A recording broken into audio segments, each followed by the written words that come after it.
Hello and welcome to the short Vort on Parshas Vayechi.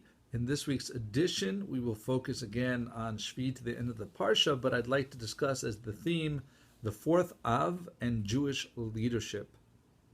Before Shevi'i, we have the death of Yaakov, and as the Jewish people return to Egypt, the brothers are concerned that now Yosef will take revenge for all the bad that he did to them, that they mocked him and they sold him as a slave. But what is Yosef's response? Yosef's response is Vayinachem osam vayidaber el libam. He comforted them and he spoke to their hearts. And if we think about Yosef, he really would have been, if we had four Avos, he would have been the fourth Av. Ela Tildos Yaakov, Yosef. Yosef was the greatest of the brothers. He became the leader.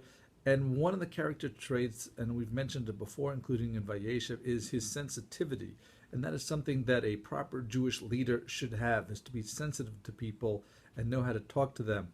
If we go back, Yosef, he started off with, he was defending the sons of the maidservants, the children of Bilhah and Zilpah, when they were being made fun of by the other brothers, the sons of Leah.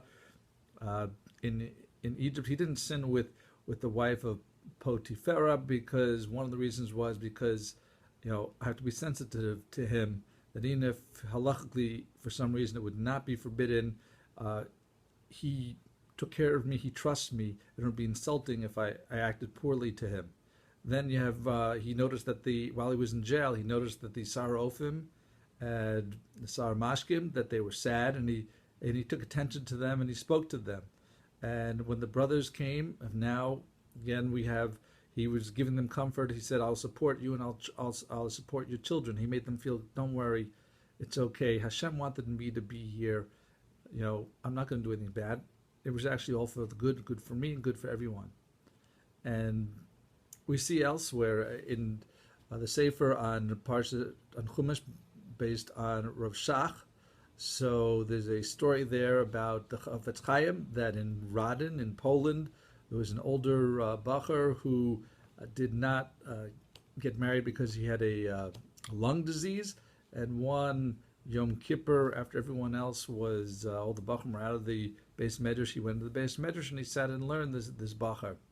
The Chafetz Chaim came in, he saw him, and he sat down with him. And we're talking here on Yom Kippur, so you'd think you talk about Shuvah. But what he did, he talked about his own personal life, that he was orphaned at 10 years old, that he learned Torah, he exiled to Torah in tremendous poverty, and eventually he had to marry for Shalom Bayis in his mother's house that she remarried. He married an older step sister, and meanwhile he had friends. The Chafetz Chaim had friends that found someone with a dowry of $10,000 and married her, and they're talking close to 150 years ago, so that was easily six-figure dowry.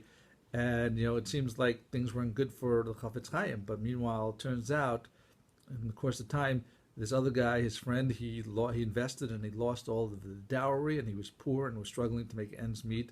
And of course, this Yisrael Meir Cohen ended up becoming what we know today as the Chafetz Chaim, the great tzaddik, the Gadol Hadar.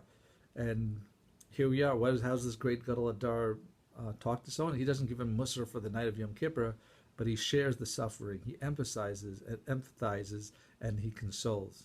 So may we also be zocheh to be sensitive to other people's needs. Even if we're not leaders of the community, we can be leaders to the people that we are contacting. Thank you for listening. Have a wonderful week and a wonderful Shabbos.